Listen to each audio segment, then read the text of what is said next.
Cancer touches everyone, and everyone has a personal story. I've lost several loved ones to cancer, and it's even affected me personally. When I was about 11 years old, my mother died of lymphoma when I was actually holding her hand. 1 out of 2 men will get cancer, and 1 out of every 3 women. My own father was diagnosed with pancreatic cancer and died within 6 weeks. Until the advent of immunotherapy, we really only had very crude tools for treating cancer. Chemotherapy and radiation therapy are very toxic and have a lot of really bad side effects. The field of tumor immunology, especially tumor immunotherapy, was considered, junk science, snake oil. But several times in my career, I just said, I think I know this. I think I know a way we can get the immune system to attack cancer. Our goal is to find new ways to allow our body's own defense system to eliminate and avoid disease. The human immune system is nature's most powerful weapon against disease. So being able to harness that power and direct it against syndromes such as cancer, infectious disease, and autoimmunity gives us a very powerful tool to fight these diseases. The first experiment was done by a new postdoc in the lab, and said go, inject tumors into a mouse and then just inject this antibody that we'd made to CTLA-4. And the tumors just melted away. And I was stunned. That was truly an aha moment. And we did it in a bunch of different kinds of tumor cells, and either by itself or in combinations with other things, we could cure almost any cancer that we worked with in mice. Allison's discovery ultimately led to the introduction of the first of a new type of therapy for cancer.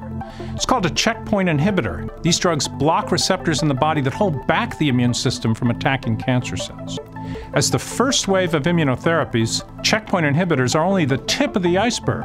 Listeria is another technology that's being harnessed to attack cancer. We've been studying the bacterium Listeria for almost 30 years. One of the insights of this work was that Listeria could be a potent vaccine delivery vehicle. It goes right into the immune system cells, an ideal place to activate the system to fight disease. To move UC Berkeley research out of the lab and apply it to patients, we engage biopharmaceutical partners like Aduro Biotech, who've stepped up to help propel the science forward. What we're doing at Aduro Biotech is to partner with UC Berkeley to develop important therapies that can make a difference in all cancer patients' lives. People who study infectious disease and those who study cancer are usually separate in the university.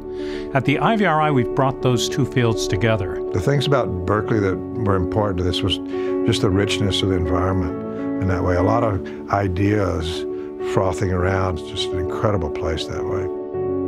The Immunotherapeutics and Vaccine Research Initiative is the embodiment of the independent spirit and brilliant minds at UC Berkeley pursuing fundamental research and new applications to tackle our most challenging diseases. We really have to do good basic science on these molecules before we can make more progress.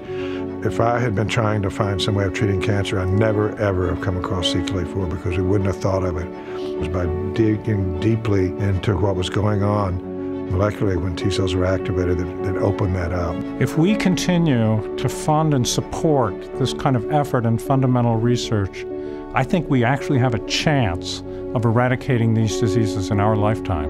We're going to be able to cure the majority of patients with many kinds of cancer.